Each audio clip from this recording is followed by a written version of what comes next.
how important game number 1 is to get your foot out the door in this series. Is it going to be Cambodia or will it be Indonesia? We'll find out. Game 1, best of 3. Both teams, they've made their way up to this point. We've seen Cambodia's rise through the ranks and now finding themselves once again in this grand final against the tournament favorite. Early invade already. Look at the pressure. Whoa. First blood. Tagami's going to be taken down. What's going on around the purple buff? Purple buff not taken. That'll definitely delay a whole lot of this early game farm for Tagami. Julian already taking the orange buff, and it'll be Tagami starting on the purple buff because of that. Despite the fact that they already used Revitalize, that's 2 flickers too. Burned down. That was a 2v3. A whole lot. I mean, wow. Talking about value for Indonesia to start things off. Yeah, that was Fumi Echo. You know, she's playing this Khalid here that, you know, for the longest time, a lot of people have seen it in the Roam, they've seen it in XP, but that is a ton of value, especially the fact that Fumi Echo gets that early kill, so she's going to have a minor advantage. And you can see this. They're still paying attention on this side of the jungle of Cambodia. Just kind of showing face, want to put pressure. Stun coming down, no flicker on Navi, might be a solo kill. Vivian, this takes down the Aurora. Uwe going in again with the damage, but Fumi Echo is gone. The blades back up again. It's Vivian on the high-lows, getting a double and essentially shutting down Cambodia early. Man, Indonesia, they have something else in mind for this game number 1. Already a minute and a half in, 3 kills. They're aggro. They're aggro. This is the aggro deck if this was a card game, because right now they're further in that lead, almost 2K up at this point. And, you know, that's tough because with Cambodia, with the lineup that they brought to this table, this is not the start you want to have. You don't want to start with your backs against the wall already, especially when you have a Hayabusa. You know, Hayabusa, you're not going to have the greatest time at going and contesting this first objective. So, ideally, you just give it up. You let Indonesia take it. You look for something else elsewhere, and that's exactly what Cambodia will do here. First turtle of the game worked on by Indonesia. They'll secure that. You know, you've got the shadow kill available. They might try to make a play, maybe if they can find one, but so far Indonesia is going to spot that out. You get to see, good onward, over to City, has the flicker, gets out to safety, gets a Terrify down in the Curse Blast too, so Nabi actually will be the one taking a big shot there. But like you said, Naisu, Indonesia, it does look like it is the case, right, for Cambodia. It's all about just trading at this point of the game, right? Losing the first few battles, and then, never mind, Vivian's going to continue this. Lure his pathway over to Tagami. Also trying to escape, having to revitalize into SOD, almost connecting. Tagami should be able to take this down. Vivian should not be able to survive this. Quad Shadow in, that's a kill for Tagami. Meanwhile, though, all that time was used for the Purple Belt to get taken down. The Eternal Guard catches Tagami, and the Cursed Blast will poke her down. All part of the plan, says Vivian in Indonesia. Not only that, but they'll rotate up here. Look at all this gold going in the pockets of Indonesia. They'll go ahead and stall out Moshi a little bit longer, waiting for Yui to make her way, but that gold plate already gone. Everything. They're going to force a fight here. I don't know if they can. Cambodia, I mean, even with the ability to go ahead and take down Vivian earlier on, they still find themselves at a deficit, you know, 2,000 gold to work against. And Tagami, if she loses her buffs like that, that's going to be tough. That's annoying, though. The fact that Vivol took the purple buff, but she didn't clear it out fully, right? So Tagami will have to do it. Now it's going to be kind of delayed from spawning back in the game. Really good stuff from Indonesia, man. On the Julian, 2 levels ahead already. Because of the first blood, delaying the purple buff take, and then earlier, buying time for Vivol to steal it away. This is going to be a big problem coming into the later stage of the game. Cine, waiting in the bush. See, Terrify Sun, Eternal Guard, and wow, combo with the chain too, and City just takes that kill away with the Eternal Guard swinging the sword.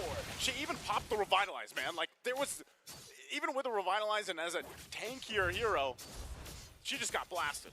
And now Indonesia will continue to take more here on the bottom side, even more gold once again. They start up the objective right now, full control. I'm not sure if Moshi can really do much. He's looking to call the team to try to keep this turret up. Yui jumps in, but ultimately nothing. And that's another turtle objective for Indonesia. We have to start talking about where can Cambodia turn this around? What can they do? They're 3.5 thousand behind already, under the 5-minute mark.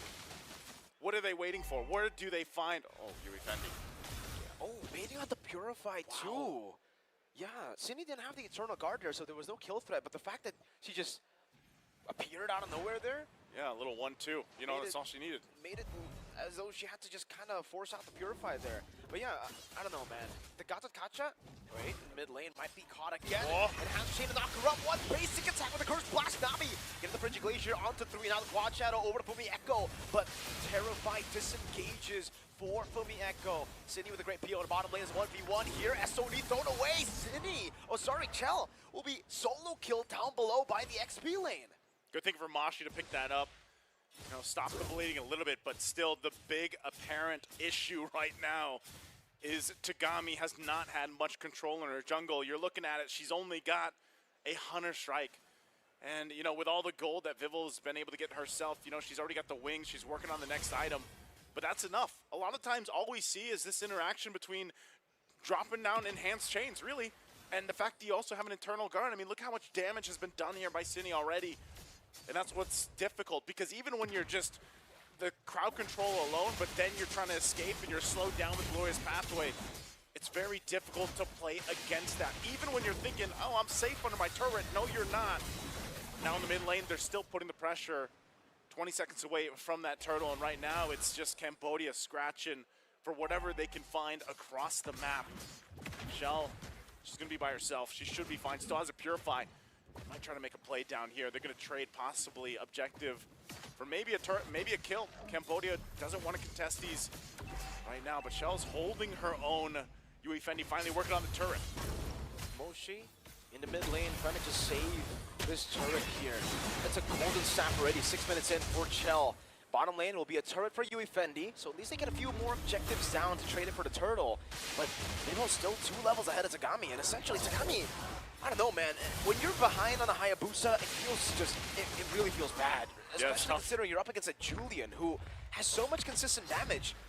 It's like it's a DPS. I don't know, you can kind of say that he's DPS, but it's kind of bursty too. It's a different kind of damage, I would say, right? For the Assassin, for Hayabusa, it's way more bursty. And the fact that you're behind now will give so much more room for all the squishy backliners, Cine and Chell, to even get some more magic defense, or sorry, physical defense, so that they could deal with Tagami. And the big problem for Yue here on the Gata Kacha is the fact that Gata's really good against physical. But against magical, it's all the same. Vivian, Glorious Path. Wait, the stun doesn't connect in time. That's a flicker from Nabi. Wow. Flicker and ult. They might have even possibly gotten the Revitalize out, but at least Yue holds on to that. Moshi, I'm not sure if she's going to get chased any further, but you're just seeing Indonesia. They're just kind of like, fight me. You know, come on, Cambodia, we want to fight. Because they know that they have the advantage right now in terms of raw power and everything else. And Cambodia has to play this smart. Like you mentioned, with Hayabusa, you're down like this in levels. You're not getting many buffs. You kind of just have to force yourself to just go farm up, you know, get what you need. And then maybe, like I would say, even to the point. Wow. That's interesting. Skypiercer, despite everything going on. So Skypiercer's picked up. She is a focus once again on this top side here from Indonesia. People just on the turret. Radiant Sandstorm from Fumi Echo will not find anyone. That's a flicker out of the Frigid Glacier as Vivian pops and revitalized to survive.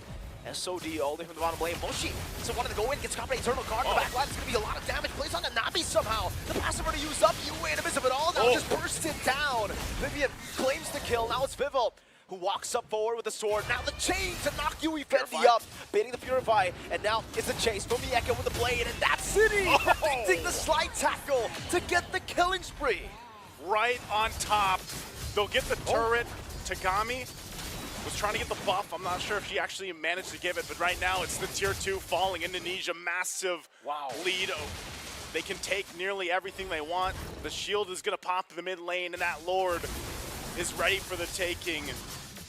And at this point, Cambodia, like I said, they won't be able to do anything at this time with this Lord. They have to get ready for the defense. I'm not sure even Yui Fendi, you know, if the damage is where she needs it to be. Her and Tagami both really lacking in that department. So if a forced fight happens from Indonesia with this first Lord push, it's going to be really crucial that they somehow maintain that defensive formation and maybe even just rely on Nabi to drop down a proper Frigid Glacier to allow them to buy time. Because really, you can't even send anyone to just kind of split push. You know, you can't send Yui Fendi by herself in the top lane to push that out. You kind of just need everyone to help defend this. As now Indonesia will go ahead and knock down at that bottom at tier 2. Vivian getting a little more tanky. Picks up a Radiant Armor. This is very difficult. Cambodia lacking damage, now faced against a defensive lineup. Already locked in a front lineup from Indonesia. Lord's going to make its way down the mid. Tagami goes in. Yeah, we can see the revitalize already. Chell, I don't know if she has defensive items. No, she doesn't. Only the warrior boots. It's enough just because of how behind Tagami is. Eternal Guard placed down to go and try to zone them away now. Moshi to be terrified. Popping the Primal Wrath is ready. Yui Fendi going for the shots. And Frigid Glacier committed down as well. Turret still intact. Tagami in the back line. Not able to get the Raging Sandstorm there for Mieko to catch Tagami. But there was also no shadow kill from Tagami, so no kill threat. The Cannon Minion is desperately trying to get that turret down, and it's so low. But Indonesia will have to be happy with just that push in. So they keep it together. They maintain that mid turret. Surprisingly so. Wings now picked up here by Nabi. Divine Glaive. Divine Glaive though by Vival. This is very terrifying if Cambodia gets caught into enhanced chains or any kind of setup. And so, you know, they're just fighting for the boss. Oh, the turret by two with the Curse Blast City! Gets a kill from out of nowhere. Fumieko walking up, SOD barely hitting there. The passive down, the Curse Blast connecting earlier. City again gets the Terrify. Combos it in with a Curse Blast. Vival in the midst of it all with the Enhanced Sword, a bit too overextended, and will be taken out by Moshi with the Primal Wrath. I think they're still going to go try to focus down this turret if they can. Even that mid turret, 1 HP away. Yui will keep them at bay though, so against it all, Cambodia holds on to all base turrets. But you're seeing this, man. The damage charts are insanity for Cini. Time and time again with the Curse Blast, able to just land that combination so well, whether she has an Eternal Guard or not. Her damage profile is absolutely insane. And at this point, Cambodia, even if they want to fight, even if they want to try to go ahead and stall some of these out, it's so difficult to a point where, you know, where do we even start for Cambodia? And part of it is continuing to build up the items that they need. Looks like we're going to take a short pause here to go ahead and get things situated. So, yeah, let's play with the idea here. Cambodia is down 8,000, almost 9,000 gold at the 12-minute mark. The next Lord, do they just give it up? Do they just let that go and continue to stay in the base? At this point, I feel like they just have to fight Naisu. Their composition isn't really built to defend, right? The Hayabusa, the Aurora as well. These are team fighting picks. Yeah. The Bruno is the only person who can really clear. I guess if you use Primal Wrath too, but again, if you have to use a Primal Wrath for the Lord, that makes room for everybody else to just dive on you, right? So I think at this point, you just have to try to fight it out. This composition wasn't built to defend. And the problem is right now, even if they try to play the macro game, they can't. Who are you going to send into the side lane? Bruno, Yui Fendi, who's so behind compared to the Moscow, compared to Chell, who's always going to be the one sent by Indonesia towards the far lane. And then you have Hayabusa, that obviously can be a way to push out the side lanes, but Wind of Nature is already built. You can see there from the items of Chell. Wind of Nature already. 3 items plus Wind of Nature at the 12-minute mark. The Endless Battle will certainly help against the Wind of Nature, but I don't think it's going to be enough to actually 1v1 Chell. So, try to group up, stay decisive, look for an initiation, right? If it doesn't happen, then sure, you can always go next game. But if they just go and defend, I think that's riskier than actually going for a fight. See if they can pull it off. Knowing how far behind they are here at this point, Cambodia might have to go for even a Hail Mary play at some point. Malefic Gun being picked up by Yui Fendi. I'm not sure if they're going to be able to get any of the control around this that they want. It's already been quickly worked on, and that's the Lord. Secured by Vival. Yui just going to get chased down a little bit, but ultimately, you know, whether it's a good thing or not, man, they're going to have to defend in their base. They're going to have to make this work either way. And like we saw, you know, we got a glimpse of it. Even though they were down earlier on quite a bit, they still managed to stay in the game. They still managed to hold on to the base turrets. At least that, you know, that mid turret is pretty much going to be gone this next push in.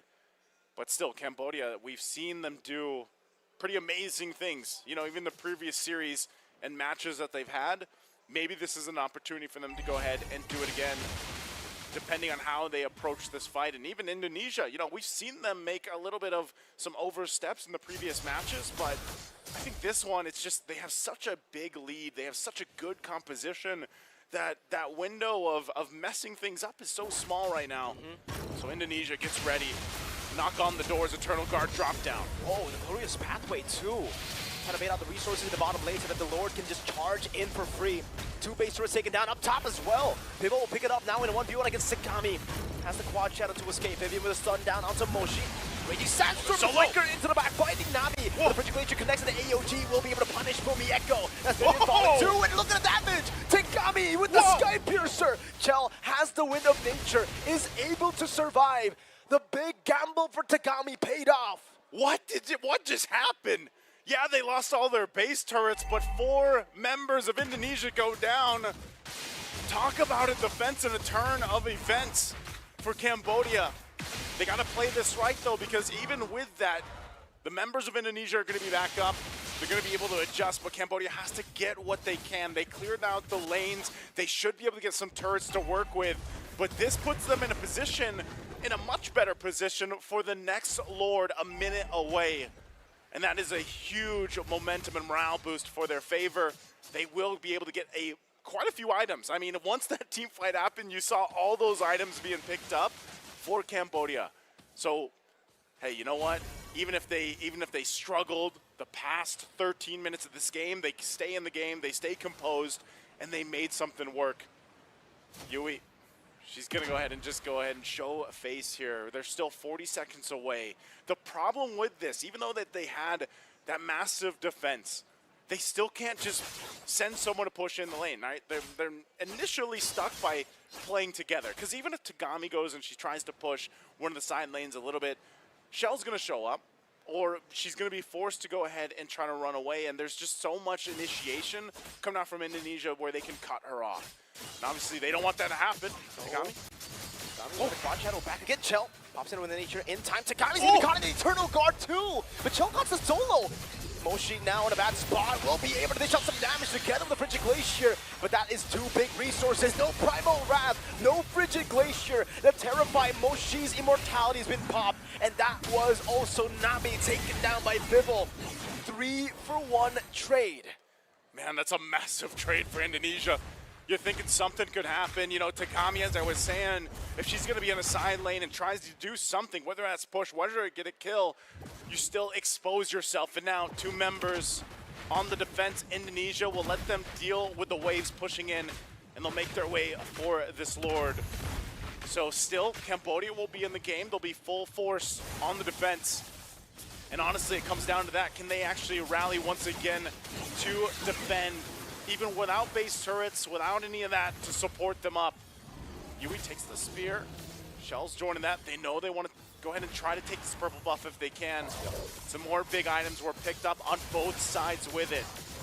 So Cambodia, have they been able to unlock the power that they need to actually go and win this team fight around? We know that the Wind of Nature was also used earlier on, and so that might be part of it. Some of the switching happening with the Winter Crowns and the Immortality, as we say it. There's Moshi picking up the Winter Crown. She might kind of have to just throw herself up the front and try to delay things out. Lord, making its way in the mid as Indonesia walks this in. Notice the placement of Takami. How do they approach this defense? The waves are pushing in. They just have to save their resources for a moment to go for those big Frigid Glaciers. Big Earth Shatter. So far, Primal Wrath used up. They found a miss of it all. Raging Sandstorm connecting on the 2, but it's purified out of. Now the AOG locking them down with Frigid Glacier 2. It's going to be Echo falling. City trying to go for the base right now as Moshi is still able to survive with a flicker as well. Winter Crown used up. Moshi with the onward, finding it onto City. It's a trade in the end. Takami and Nabi now versus Bibble, Vivian and Chell. Bibble with the sword, Chell with the blink forward. Indonesia secure game 1 match point in the grand finals. Championship point now for Indonesia.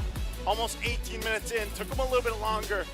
And Cambodia, after a great defense, just couldn't withstand the amount of pressure that this lineup from Indonesia brought to the base push. When they head into game 2, but man, like we said, Indonesia, they are the tournament favorite. They have done a lot. They've only tasted 1 game defeat. And right now, Cambodia has to go ahead and channel into what they did previously with all the obstacles they faced the past 4 days, and even their journey over here. You know, this is the time for them to go ahead and calibrate themselves, learn from game 1. There's a lot of things they could take from that, adjust going forward.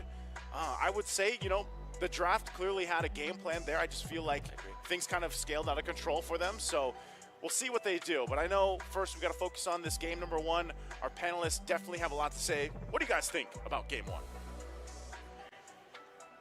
Thanks, Miracle. Thanks, Naisu, for the cast for game number 1. And like you mentioned, championship point now held in by the Southeast Asian Queens, the powerhouse of Southeast Asia right now. As Cambodia now, the pressure's on them to force a game number 2. But I gotta say, that was a masterclass game, I think, from Indonesia to dissect exactly what made Cambodia so strong up until this point. But we're gonna throw it over to the analysts. What do you guys think? Well, we did say Cambodia really needed to be careful with their engages. With the combination of the high loss of Ixana and the Julian together, you get a great invading combo. Add to that the adjustment they made in the early game for Fumi Echo to say, I don't care about my minion waves, we want to pressure the jungle right away. That's how they took control of it. Once that Hayabusa went down, before she even got her first buff, that's not good. We know Julian is a level 3 power spike. That's why for majority of the game, Cambodia was winning. I'll say even level 2. Compared to the Hayabusa, if the Julian hits level 2, even before Tegami knows what's up, that's already a win. So where did the plot twist happen? Indonesia, they kept the pressure up. They kept attacking Cambodia over and over again, leaving Tegami and the rest of Cambodia wondering, where do we find this clapback? And here you'll see that Cambodia know how to fight from behind. They know how to throw bodies well enough without getting punished so that even when they find themselves inside their base, they can find a comeback. And I think it comes in a little later after this. It happened inside their base, wherein they wiped out Indonesia. But something tells me that was too little too late, because as soon as I saw Chell pulling up into this lower bush here to the right, I knew that that was an end angle. I knew that they found the weakness in Cambodia. And you'll see, I think, in the last few moments, I think past this is still where they get punished. This is the turnaround, yeah. Fumieko went in. I feel like she didn't need to commit the flicker. A little bit too eager for that. Yeah, they were getting a little impatient. And look at where they placed Yui Fendi. And Moshi, oh wow, Moshi flickered in to get that wipeout. Yeah. Again, when it comes to the Edith and the Bruno, they're fantastic with turning the game around as long as they get to a certain point. The magic number at that time was at around 40, 35. That's why you saw Indonesia be aggressive as they did, because they knew that was the mark wherein they'd have enough damage items on the Bruno to be a significant factor. Turns out the significant factor was also that Edith. As the game went on though, after that I really thought Cambodia could make a more threatening push, maybe take more base turrets in the base of Indonesia, but they just had to commit that overextend in the bot. They were too greedy trying to take down Shell. And at the end of the day, looking at Indonesia's lineup, the draft that they ended up with, if it did come down to it, if it did come down to dirty macro winning, I don't think Cambodia can trump Indonesia. Because look, they have the Moskov, which can go coast to coast. They have the Julian, who can go from bush to bush and threaten a burst, like single-handedly, maybe even better than a Nolan would, because a Nolan has 0 CC, right? But he has infinite burst. The Julian can actually hit you with more smaller bursts of damage, but has CC. So he can take down too. If he can find Tegami and Yui Fendi sitting in the bush, that's what Vival could do. And then you have Fumieko, who maybe after the 2 sudden Raging Sandstorms into the base, can just play the side lanes. Because she moves so fast. That Sandwalk, it's almost as good as, say, Link's Finch Poise. Yeah, they have a good map presence, and that's why Indonesia, again, as what we mentioned, was aggressive from not even minute 1, second 1, maybe even just the draft. They're already being aggro. The moment they knew what they wanted to deal with, they saw the Hayabusa on the other end. It's like, all right, we're going to play a lineup that's just going to be aggressive right out of the gate. Take Tegami down. Take Tegami down, and that was it. I will die on the hill of, if you are going up against a team that is notorious for taking control of the center of the map, Gatakacha, to me, is not a jungle protector. We've seen enough games, not just in IESF women's, but IESF men's as well, where Gatakacha roams would actually suffer, and their jungle would suffer against teams that are very aggressive with going to the jungle. What they are good at, though, are mid-game, mid-fight turnarounds. And I think for teams that would prioritize the Gatakacha, that's something that they're accepting already. That if they pick that hero, we're probably not going to win the early, but we will win a fight because the Gata late entry and the mid to the late game Gata power spike alongside the rest of the team is really good. I agree. I think they need to protect the Gummies a lot better, right? Especially coming into the drafts. We saw the Hylos and the Khalid actually already in the first phase. So they already should have had an idea of how aggressive this composition would have been. Seeing the history of Indonesia and how they play, usually they go very aggressive with the Hilda and the Cho, and then they kind of substituted that with the Hylos and the Khalid that did exactly the same thing. And so what would you guys think would be a proper stopper if not Gatot? Should they pick up the Hylos for themselves? If they could, honestly, there are two picks mainly that empower a very aggressive Indonesia lineup. It's the Hylos and it's the Cho. The times where we saw Vivian play, not to say that they had a bad game with that, it's just you saw that they were a little bit more, all right, I'll stay on this side of the river. Hey, Fumieko, you go ahead in front for me. That's how you usually would want to play around with the Gatot. That's the follow-up. It's the little shift up. So yeah, if they could, I'd want to see them pick up a Hylos. I really thought that they would even consider picking up the Khalid once they saw the Hylos on the other side. Because with the Hylos and Khalid together, you are just going to expect aggro. Except instead, they got the Gata Kacha. They did get crowd control in the Aurora that might have helped. But the raw power of the early game Khalid alongside the Vexana is a bit too much to handle for invade defense. By the way, that was a Vexana debut for Cine. Oh yeah. She hasn't picked it up just yet, So she and she finally was played number the meta. one. So she finally played the meta. She did, and she Yeah. was number one damage dealt. That's what you can expect from Artillery Mage against a lineup that will struggle from second one. Which I think brings me to my next point here. Bottom line, don't put Tegami in the forefront of your draft. You have to hide her. Treat her like a gold laner. Treat her like you would Yui Fendi. Yeah. So make like what you did against Egypt in that last game of that series. Sandbag the gold lane and the jungle. Pick up your utility first. Yeah. Equip Yui, equip Nabi, and equip Moshi, and then go from there. But do you not think that that was a forced error? Because the Hayabusa was left open. I'm pretty sure if they didn't pick it in the first phase, that maybe Indonesia would have picked it up for themselves. Yeah. Bait. Yeah, in the defense of Cambodia, and don't worry, I side with you on that one. Because of the drafting sequence where they had the Matilda Alpha Jushin banned by Cambodia, and then the Chip Angela Suyo banned by Indonesia, it made sense for them to take the jungle pick that a lot of teams banned from Indonesia. It's just that I feel like they weren't well equipped to really protect it, and Indonesia knew what they needed to do to shut it down. So now, knowing that that didn't work, okay, you default back to a more safer drafting pattern for your jungler. That if it's not the Alpha or it's not the Suyo, don't pick it up. Pick the Gami's picks for later. The games that Cambodia shined with today were last picks for Tegami. Later Ling, later Lancelot.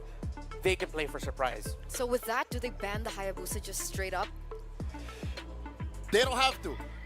Because if Vival ends up with a Hayabusa, I'm sure they could answer it too. Still, Yui plays a Hilda. So if they somehow end up with a Hilda, which by the way, looking back, is that right? Yeah, she was totally snubbed in game one. Yeah. Yeah. So if Yui can pick up the Hilda, they can be on the offensive, they can protect Tegami, all the while attacking Vival in the jungle. So they play the same exact strategy that Indo did. In Flip game it number over. one. Flip it over. And yes, instead of the Julian here being the perfect tool for the right job, again, you want that early game power spike, you give Tegami a killer jungle. Yeah, I think Cambodia really need to consider that Indonesia might still continue to run with just a fast scaling. They thrive with speed, they thrive with aggression. And the Vexana of Cine, surprisingly enough, if they can't directly take it away from her, they need to think of a way of really just respecting her, because Cine made that look easy, I'm not gonna lie. She absolutely controlled the center. Every time Vivian had info, it's like, all right, drop down an Eternal Guard, no hesitation. That's a big problem, honestly. Because when it comes down to the drafts, Bruno Moskov, who do you think wins that lane? Supposedly, in theory. Bruno. Right? Yeah. And it didn't even matter that Shell lost the lane because of the mid-prio that was given over to Indo. Yeah, Cambodia was reeling too hard from the hit on Tegami that they turtled up. Yeah. They said, you know what?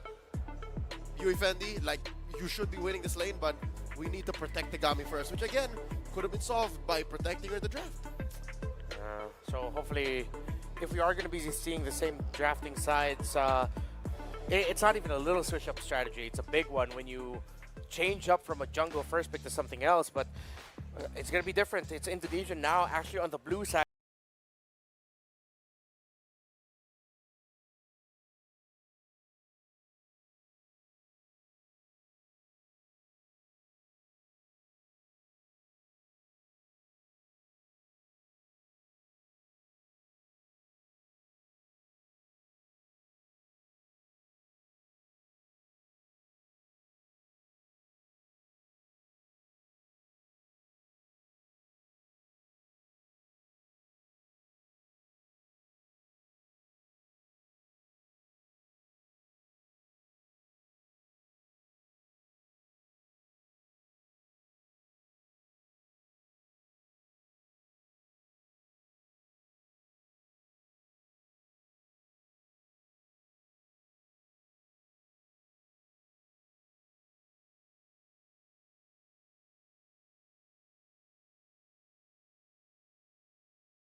The Phobius Alpha. Alpha. Yeah. Jinx. There you go. Taking out the Matilda. So I think these are more justifiable, reasonable trades these teams are going for. I like what Indonesia's doing. Indonesia is testing how deep Cambodia's pocket picks are. Because they're taking out even the Angeline combo. Yeah. So one of the main questions for Indonesia is what's going to be the relationship of Vivian and Fumi in the EXP lane, in the roam EXP right now. Is Fumi going to be more frontliner, Vivian follow-up? Is Vivian frontliner and Fumi follow-up? Or are they going to end up with picks that are a little bit more independent of one another? So the question is, Phobius, maybe? Yeah, I don't think Vival wants to rush the Alpha. I think they're better on the answer back. If the high is open, you pick it. That's a flex by Indonesia. It's like telling them, all right, we're going to show you how it's done. Yep. Very surprising. I mean, technically now Cambodia can actually answer back the same way Indo did, right? Yeah, they Yeah. just go aggro. Does that mean they switch up the Aurora? I think the Aurora's fine. You go Yep. It's Aurora safe as well. Hilda? Or Hilda. Because there's no Alpha anymore. Yeah. I feel like one of the problems was the Khalid. But if ever, okay, if Cambodia overthink and say, hey, let's go high-loss Khalid too, you know, invade their jungle like what they did to us, that'll just be another easy Vexana game, once again, by Cine. They can expect that better in early. Vexana is quite good at defending jungles. They still go for the Gata Kacha. Please make that an EXP lane pick. And then be just as aggressive. Yeah. Go aggro if you can. Whoa, they're rushing the Moskov? Yeah. That is the choice. I guess what Indonesia did as well in the previous game was they took the Moskov away. I think that's again, sometimes it doesn't make sense, but when it comes to Cambodia and their power picks, it just doesn't make sense, but it works. You know, right? Thank you for reminding me Right? that it is a power pick for Yui Fendi. They're gonna have to set that up. How do they do that? I suggest they do it come the second phase. They ban more gold laners because we've learned throughout the playoffs, if you attack Shell, she gets compromised. If you take away the initiative from the gold lane, from Shell, she struggles. Egypt sought out that weakness, but instead, they answer it back. There's Aerith. Which is why the Moskov in the early stage of the game, you know, despite it being a power pick, is just so risky. There's so many laners that still win that lane. And now the problem is, earlier, Shell was in a losing matchup, and now she's on a winning matchup. Yeah, and this is the signature Shell Harith at this point. If all else fails, break glass, bring out the early Harith pick for Shell out. It's what turned upside down the matchup against Egypt. when Team Indonesia had to reverse sweep that opener today. Uh, Cambodia here, man, I don't know. I don't think they Aurora, want I to think. focus on utility anymore. Tick. Save the mid for later. Go Tick. Oh, okay. It's got to Sure. be. It's got to be. Get the... Still chasing power picks. So they attack mid now. Yeah. The thing is, Cindy has such a wide hero pool. Exactly, it feels like a practice in futility. Yeah. Because you know that she has like half a dozen heroes. Yeah, so maybe that's why they just defaulted into thinking, you know what, let's just get our power picks. Let us remind you again, the heroes that are still available that Sydney has played. Lunox, Cyclops, Loyi, Karita, Sicilian, Vixana. Valentina. Eve. Eve. There's so many! You know, I'm not surprised if they pull out something crazy like a Faramis at this point. She You can know? do that too. Oh, Like from this, Indonesia? Anticipate maybe a Nolan pick or something like that. this is a Valentina lineup. I would pick a Valentina, just the Hylos and the Harith alone. Yeah. Funnily enough, out of all the picks, the Valentino was the one that I'd be a little bit more willing to let go of. Well, you know why? Why? Edith's open. Ah, They're protecting the Edith. So give you the Edith, right. prop the Gatot into the XP. Yeah. It's what we've been preaching all draft long. So if that's the case, that's an easy Edith ban here then. If not here, then it's going to be the last one. Oh, I love it. Cambodia's giving Indonesia an ultimatum. You ban out the Edith or junglers for Tegami. No, they decided to go for a Lance ban. It just goes to show how impressive Tegami's performance earlier in the Lancelot was. I mean, we doubted it. They just went ahead and said, nope. Even though they have a lineup right now that, actually, no, yeah, that doesn't deal with the Lancelot well. We are the necessary fuel to Tagami's fire. Yeah. Every time we doubt a pick. There has to be the yin to the yang. All right, so if we want to see a game 3, we have to doubt whatever pick Tegami ends up Yes. with. Okay. Apparently that's the secret to it all. All right, we're here to play a role, ladies and gentlemen, for the show, for the drama here at the grand finals. This I like. I appreciate the slow Yi ban. Now it's Cambodia telling Indonesia, you know what? Gone are the tricks. Let's be honest with our team And fighting. you can't win the map. Yeah. We will at least hold on to the map. Hold on for dear life into the late game. Yeah, it's going to be an honest approach by Indonesia. So, does that mean you ban the Edith here? Because when it comes to an honest approach, a very obvious team fight, Cambodia does well with that. I If think I they like end up that. with an Edith. Yeah, I think I like that Edith Ben. Because then UA would be forced on something like what? A Tigreal? Yes. She doesn't mind. I mean, with the composition that Indonesia have It's not right the best. now, right? It's not the best. Harith can go Especially Purify. if you put a Purify on the Harith. Oh, there's the Alpha. They still ban the Alpha. Okay. Keeping Tegami honest, what else is left Yeah. in the tank? They're more than willing to give her The Ling. Lings, Assassins. With the Cho still open. Oh, yeah, no, this might be tough for Cambodia. Indonesia knows this is the Edith, and then whatever Tegami plays. Yeah. That's it. That's the script. If Indonesia... Unless suddenly the Hilda pops up. whoa. Arlen. Oh, this is, I think, a pocket for Yui. We've seen her try to play this, no? They can... It was Moshi earlier on the Arlet, right? Oh, yeah, Yeah. that's the one. They can still go Phovius. It's still open in the draft that Hylos can still definitely go Roam. Paired with a high crowd control burst mid or Orpheus Faramis? crowd control mid. They go Eve. Fight under that.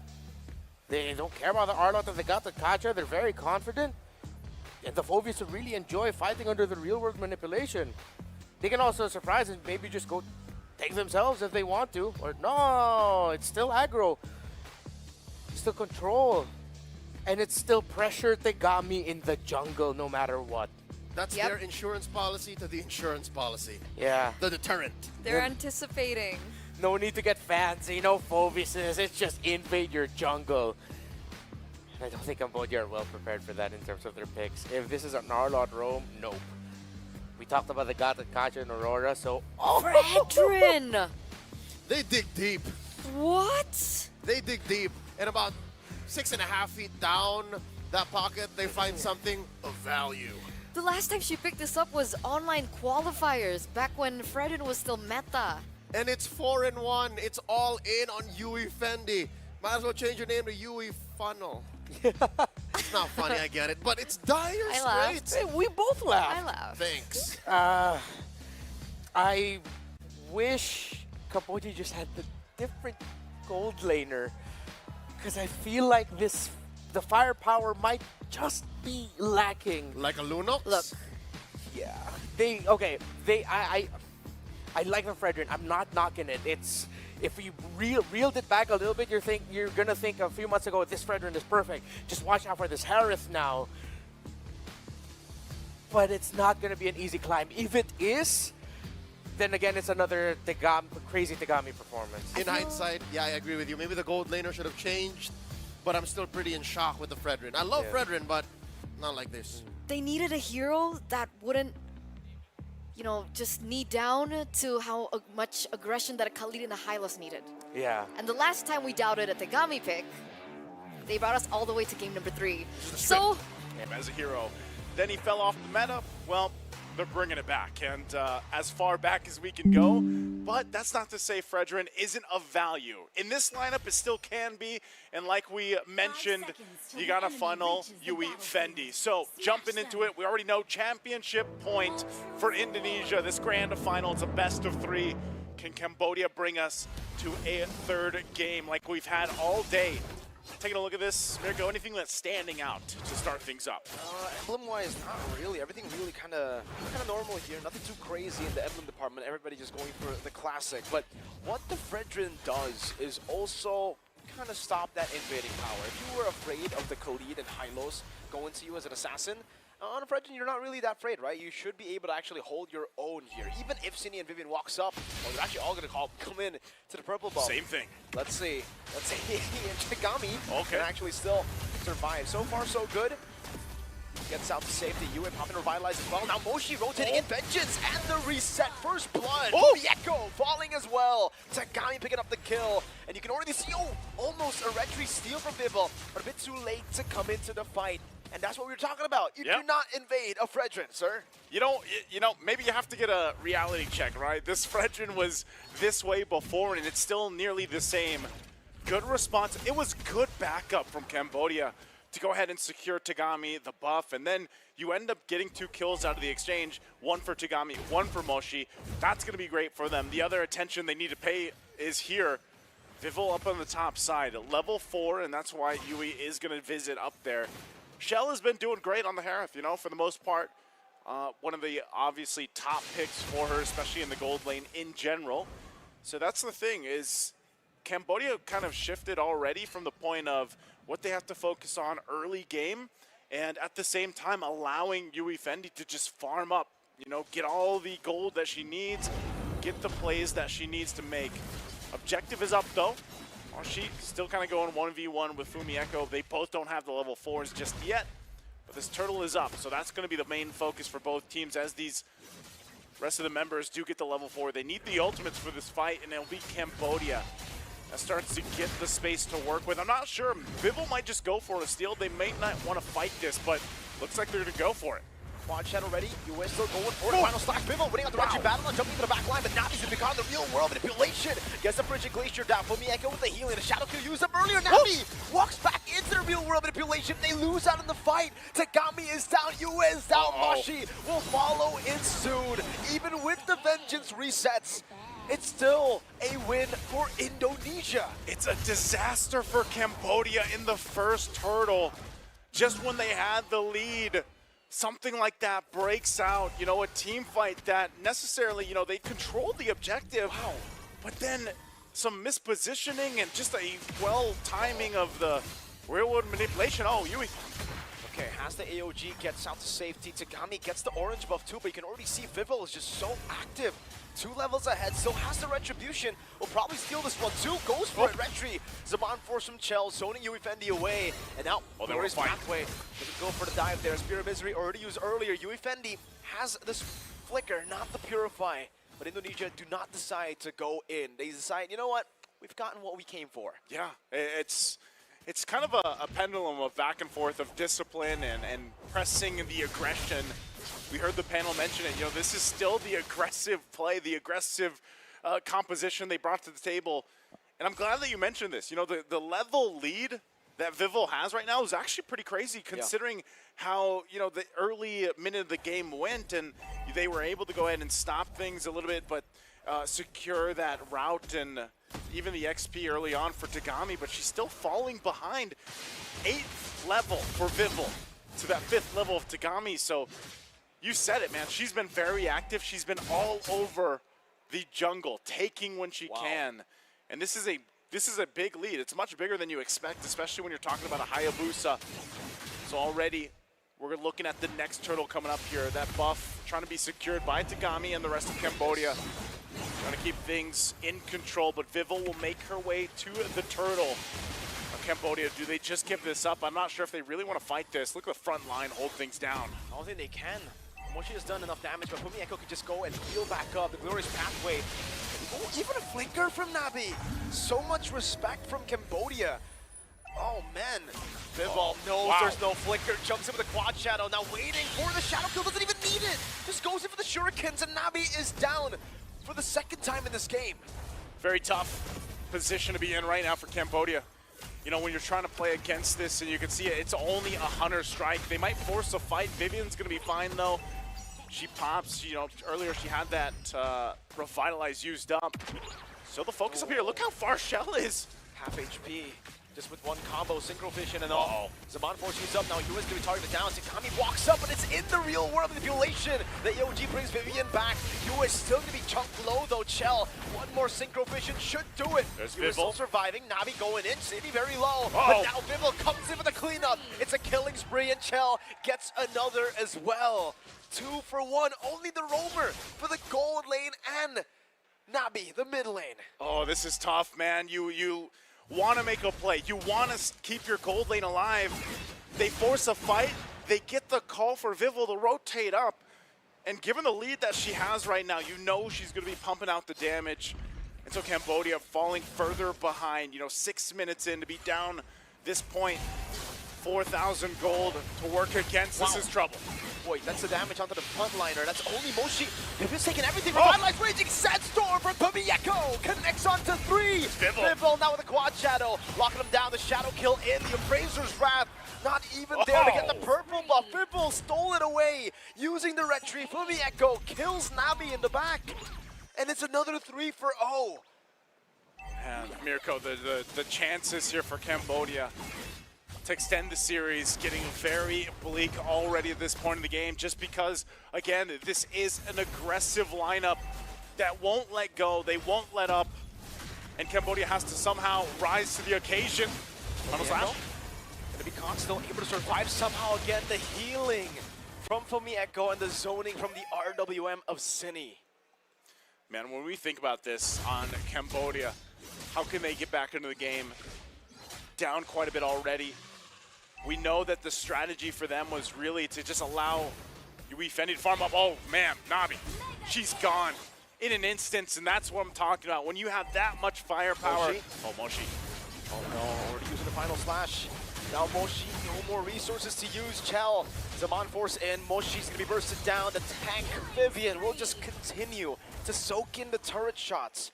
And in the bottom lane, there's a trade, a turret. It doesn't even look like Indonesia want to go for the turtle, man. They're just going to wait for the 8th minute for the Lord to spawn and then take it quick. Wait for that to come up. I mean, the front liners getting whittled down this quickly, it's a glaring issue. You know, how do you do this? How do you initiate these fights if your own front line is being bursted down half health, whether that's through Shell, and Cine there to post up with the real world manipulation? You're not going to see this buff any longer for Cambodia. They try to keep it together. Shell takes a stun. There's the RWM. Zone in the back. Again, just to get this turret. The cannon minion still there. Chell will pick up the tier 2. Fumi will try to zone Tagami away. And remember, Fumi doesn't matter how much you actually poke her down. There's always more healing to come. And there you go. Fumi back to basically full HP. Not only that, you have her revitalized too, so if she really wanted to, she can just go ahead and stick to Vivian. And right now, this is going to be a free Lord to take for Indonesia. 10,000 gold ahead to lead them into the base charge. Now for Cambodia, once again, can they defend this? Can they keep it together? We saw them do a preview of it in Game 1, even despite the deficit they were working against. But I just feel like this lineup might struggle in being able to do that, you know? Yui Fendi does get the golden staff, but she still needs so much time to build up, to get to what she needs on the defense. That Lord's making its way down the mid. The rest of the pressure here on the top, the holy defenses are still there. Oh. Tagami, I mean, she's taking enough. Wait, Yui Fendi's walking up again. Fumieko putting the damage down. The Glorious Pathway almost there. The flicker route. Now Vivian caught on Frigid Glacier. The real world manipulation just chunks Moshi low. Oh. Taken down in the RWM. It's an SOD to the back, but Chell is very happy to just take it. Now, with the holy defense already proc, that's the passive city. One more Void Blast. Navi taking down the Wishing Lantern. She's burning. It's a shutdown. Navi flickers back to the fountain to get HP. Cine outplayed, shut down. Now, some more holy defenses to deal with. It doesn't look like Indonesia will push further. They don't have to. You know, that's very close. I mean, good thing the flicker was available for Nabi. She might have just actually got taken out with a glowing wand, and you can see it too, the Wishing Lantern already for Cine. So they're happy with that. Think about it. Off that first Lord, all the shields exposed and down. Even some of the damage done already to the base turrets, setting themselves up for a very decisive second Lord for the take. Now Cambodia still kind of scrapping for whatever gold XP they can get. Shell, she was confident enough to just drop down the Zaman Force because she knows that she can go toe-to-toe with anybody from Cambodia, and that Zaman Force will be back up by the time they want to fight. And it looks like Indonesia might not even want to wait for the next Lord. They want to get these base turrets down if they can. They're going to post up. Good zoning with the RWM. Fumieko walking up as well. Moshi tried to go for the final slash, but this RWM makes you unCCable. Wow. Pivot, Quad Shadow, over to Tagami, SOD as well. City does have the flicker, and that's the Winter Crown from Fumieko. So, for Cambodia, they lose the base turret in the mid lane, and for Indonesia, it's a 10,000 gold lead. I think at this point, Mirko, we have to really think about the realistic defense that can come through from Cambodia. You're down this much, you have this kind of lineup, you have a revitalize even for you. I think Yui is going to be integral in actually making that defense work. But it's mostly just getting out. If they can bait out some of the ultimates, some of the even the battle spells out from Indonesia on the defense, that gives them a little bit of an upper hand. And then you hope that Yui Fendi and Navi can find the right targets. Navi, crucial as well to freeze the right targets with the Frigid Glacier. And even Moshi, we've seen this a lot before, time and time again. Sometimes that final slash doesn't work in your favor, but right now they still have to defend against this push. Indonesia wants this top turret. It's not going to happen. Lord's going to come up, though, in a few seconds. Defensive item picked up for Nabi. She gets the winner crown. And now Cambodia, like I said, they'll have to just kind of wait in their base. There's really no room for them to contest. They are going to send Yui Fendi, though, to deal with that long lane, possibly to push. Purple buff taken away from Shell. Tagami jumps in. Okay, so this for the 10 now. Fumieko will just use the Raging Sandstorm. The AOG used up as well. City now, he's going to poke them down. Trying to get as much damage as possible, and I don't know, Cambodia, after using that many resources, they won't be able to contest this, right, Chell? Yeah, they got the right idea. They know how many resources Cambodia just spent. They'll just blitz the Lord. They'll blitz the Lord. Yui Fendi's still there. She's still going to try to push what she can. She's going to have to join this, though, for that fight. The Avatar of the Guardian should be back for Yui, though. Revitalized 2. DHS now picked up for Yui Fendi. And they still want to go. Big final slash over. Shell still able to get some on force. Wow. All falling under the real world manipulation of City. Yui Fendi in the back going on to City, but he's still able to survive with the flicker out as well. Surviving with a bit of HP. Now it's Navi in the mid lane taking the kill over. Yui Fendi getting the Spear of Misery. Fumieko just healing it up again. And Vivian all this time with the DOT. That's a stun in. Now Navi falling down to the tanks as well. Cambodia have been wiped out, and there's still a Lord in the mid lane. Vivo, Fumieko, and Vivian will usher in another trophy for Indonesia. Their IESF WEC 24 champions, Indonesia. The Queens of MLBB still strong and now World Esports champions.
on the stand here. Let's throw it over on stage with Jasmine and Indonesia.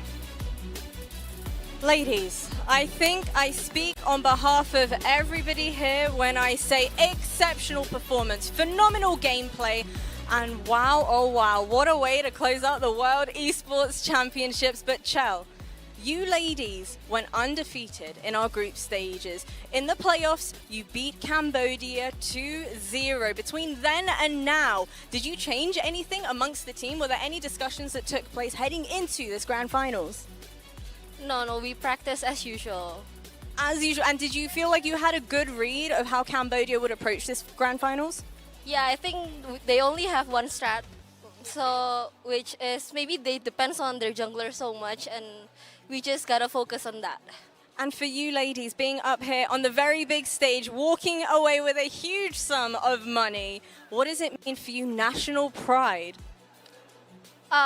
This tournament actually matters a lot to us because we represent our country, so we fought our best, and now here we are.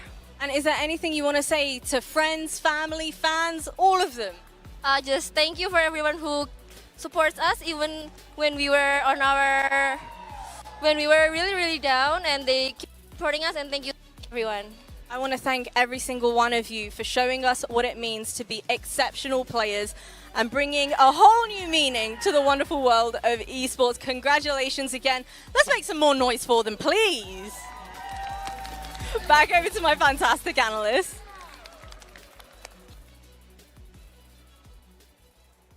The redemption of Indonesia as they make their way back in Saudi Arabia, back at Riyadh, back at nearly the almost. It's just right across a different building where they were unable to lift up that trophy under a different banner, but the exact same members. And now they were able to do it as the first WEC MLBB female world champions. Curse quelled. There is confirmed nothing between Indonesian teams and playing in esports competitive events in Saudi Arabia. And if anything, I think this means more because technically they are the first and only WEC Women's MLBB champions. Yeah, I feel like they've always been a big source of pride for Indonesia. Hopefully now, in the timeline in multiple years of struggles for the Indonesian men's squad, that Indonesia doesn't forget we have our women too. Amidst all of the noise, amidst all of the struggle, you could look to their heart, their vitality, to lift up the pride of Indonesia. That made me teary. Oh, really? Oh, you are getting a bit teary. Oh. I mean, it was like seeing the journey of this team, man. Yeah. It has been insane. And the fact that they haven't found as much success coming into the male development league as well, like the things that people are saying about them, the opinions on them, and the fact that they can prove themselves once again on an international level tournament, it's huge. It's immense. Yeah, I remember during the time of MWI, there was a lot of flack being thrown towards Vitality. So I totally get that feeling that, yes, we painted this Indonesian squad as the final boss, the tribal chief of the women's scene. But it's redemption for them. They faced through so much struggle, so much vitriol, so much hate. And when it mattered most for country, they lifted the flag. And they did so in dominating fashion. Going back here, let's look at the draft. Let's look first at the very last pick, that Fredrin. Don't think that was it. I think that was the death knell and the dying breath to Cambodia's efforts, because Indonesia, just from the beginning to the end, this whole series, they read through, they saw through, roll to roll, even down to the heart, even down to the anchor being. That is Cambodia's lineup. Shell said it best in that post-match interview. Yep. They rely too much on their jungler. We attacked there, and the rest was history. That's why it's so important. I mean, at this level, at this international level, not to be too one-dimensional with your win cons, right? Because for Indo, you can argue for nearly every single member of Indonesia. You can argue a game that is held by Cine, Shell, Vival, even Vivian. Yeah. But for Cambodia, again, it seems like it's very Tagami-centric. Yeah, Indonesia, they're top of class from roll to roll. Macro-wise, they're very hard to beat. And more often than not, this is not the takeaway from what Egypt has done earlier today, but when Indonesia loses, you can almost always see exactly why. And a good part of that was them underestimating what the opponent can do, and for them being blindsided by certain elements. But more often than not, Indonesia are in control. Cambodia had none of that this entire series. 2 games on that lead for Fumi, and that really set the tempo. What I appreciate here for Team Indonesia is that even after their first invade went awry and they got honestly demolished with that invade attempt, they didn't stop. They knew that, you know what, let's just reset, get back to force, and continue to force Cambodia to play defensive. And it still worked out because, again, the damage distribution isn't there. Kacha, I will die on that hill. You can put that in my gravestone if you want to protect your jungle. Kacha ain't it. That's why they were forced to pick the Fredrin, a pick that can protect itself. But what do you dish back? Not much. Which completely spells doom for Cambodia's draft. Again, we're working backwards here, ladies and gentlemen. You watch the first phase and you're like, Gatot, Moskov, Aurora, all right, we're cooking. They have a game plan. And then suddenly, come the second phase, it's like a different director, a different production team, a different writer worked on this film that Cambodia were trying to set up a comeback victory. Instead, turned into a tragedy because they weren't armed with the right tools. They suddenly turned into a funnel lineup, all in on Yui Fendi. But the Arlott and the Fredrin just weren't it. It's casting Jesse Eisenberg as Lex Luthor. If you get it, you understand. And I think even if they wanted to go for the funnel strategy, Went maybe deep. get a winning lane to start with. Yeah. Moscow. If they were gonna lean hard on the idea that we're gonna have a Fredder in the jungle, then they should have picked that Harith first. I Yeah. think one of the things that they were looking into as well is that the Harith Lunox trade, because let's be real, if that was a Lunox on the other side, the Fredrin would still be feeling it. The fact that the Khalid still ended up in the hands of Fumi, and they didn't get an EXP laner that could match that aggression, could dish out the same amount of damage. I feel like they should have contested that Khalid instead of going for that Arlott. Yeah, and now that we're running through what step by step they did, it feels like Cambodia tried to get away with more than they could have. Like, realistically speaking, because by picking the Moskov, you want to have some level of map control. You wanted to have some level of volition when it came down to those macro coast-to-coast plays. And then you try to go for the Fredrin, wherein, I want to protect myself, but this team relies on Tegami too much. You already see the Harith on the other side. You already see the Hayabusa. You already see the Hylos. The Fredrin was going to play defensive all throughout. And it's unfortunate because Cambodia was a very strong team. Micro-wise, they've got it. Macro, we saw them play the macro game as well. It's a good team. They're great. They are. Again, they punished Egypt with surprise last pick assassins that I don't think Egypt also expected to come out. But at the end of the day, when you focus on too much on one aspect of your game against a team that for many years has shown that they are great at every role, well, that's what you get, a sweep victory for the Indonesians.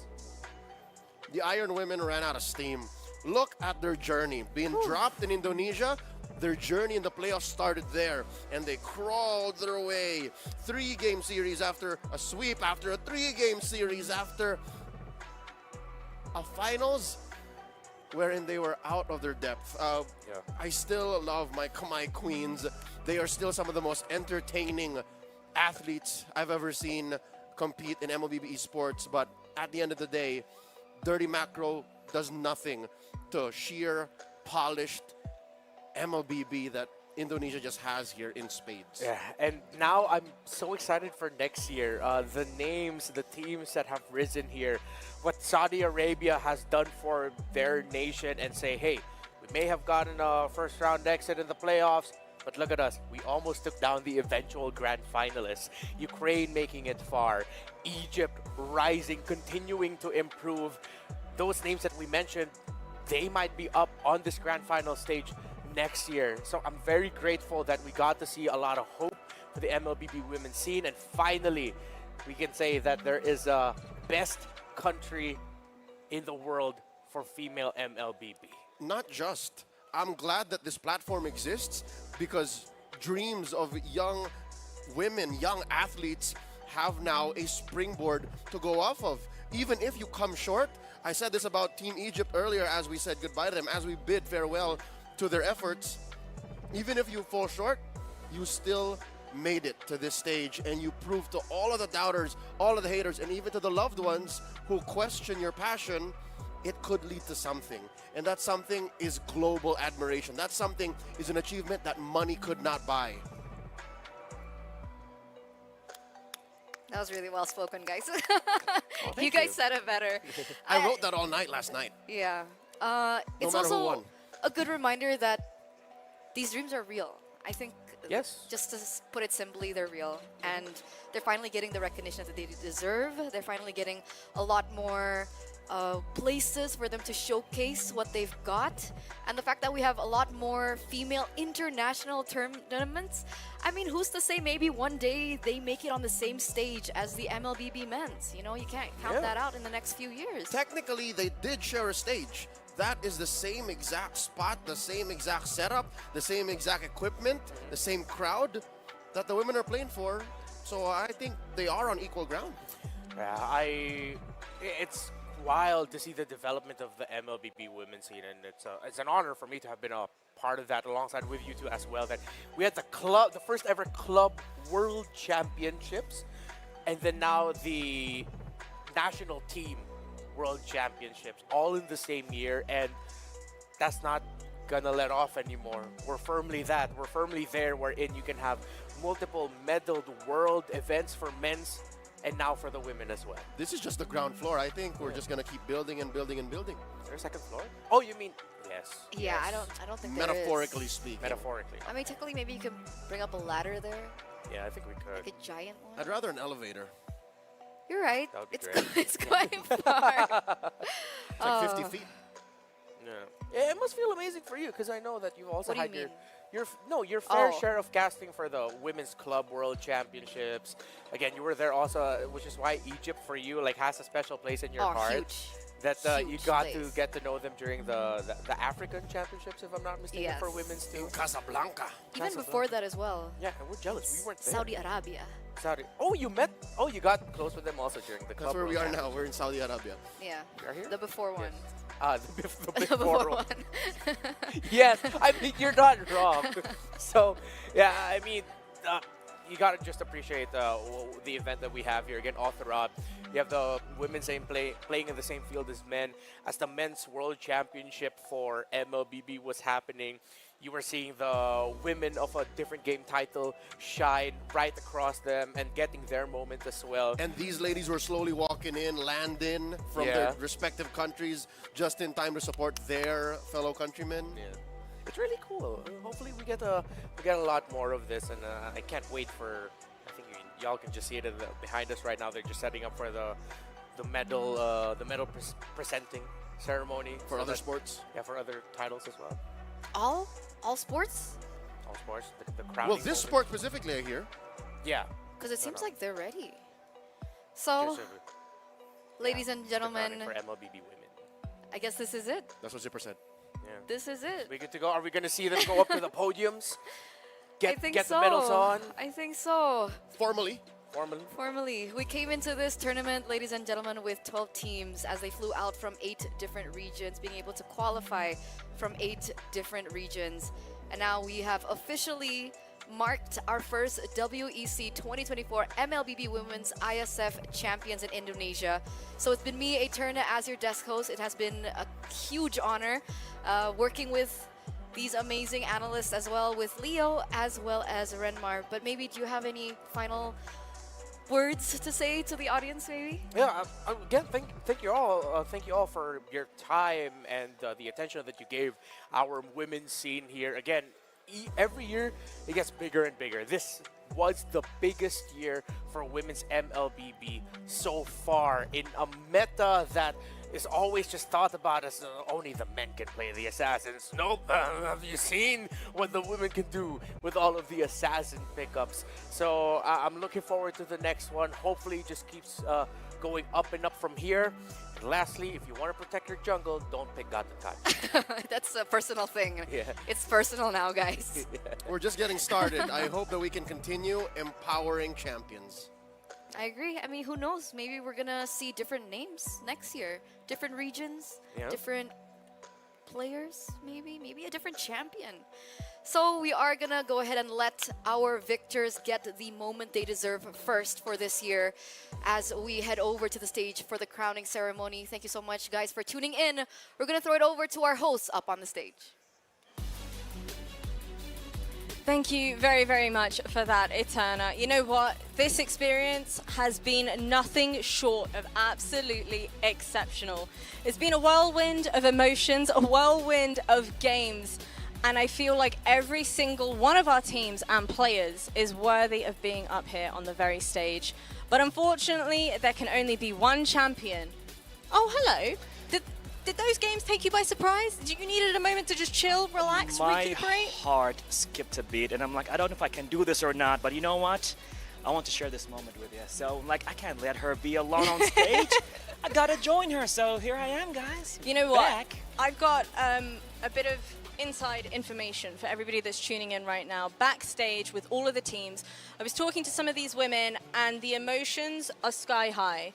Everybody's getting emotional, and rightly so. You know, the women's industry and esports especially deserves more recognition, and Right. every single one of these women has gone through journeys I can't even begin to explain, Butter. But you know what we can do is honor those very women and celebrate all that they have achieved. You got that right, and with that being said, let's welcome all the top 3 teams.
Performance throughout our playoffs and even managed to take a game off both of our finalists throughout. They should be proud of all that they've achieved as they walk away with the bronze medal and $15,000, all of which they've managed to do whilst representing Team Egypt.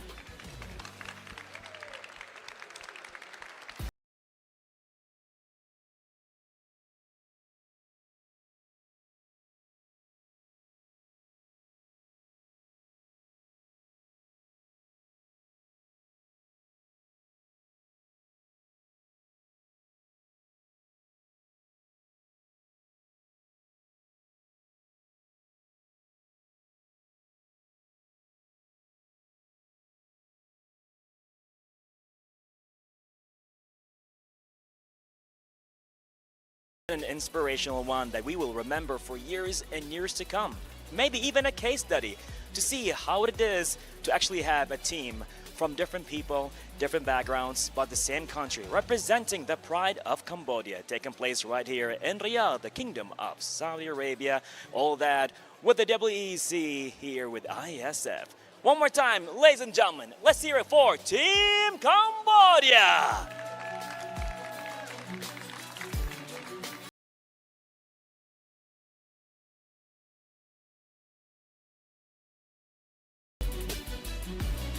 And now, the moment everybody has been waiting for, Bara. Your champions of the WEC 2024, please give it up for Team Indonesia.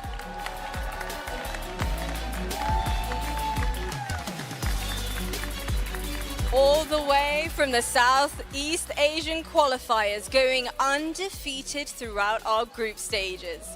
Entering this event with the weight of the world on their shoulders and high expectations from around the globe.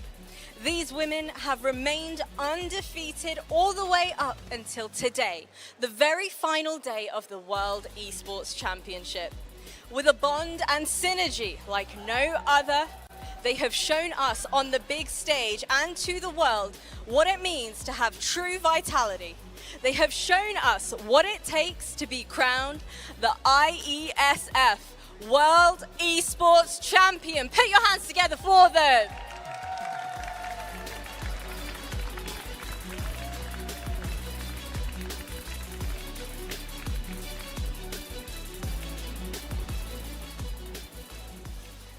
And now, ladies and gentlemen, please all rise for the national anthem of Indonesia.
Your IESF World Esports Champion one more time for Team Indonesia.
Bye.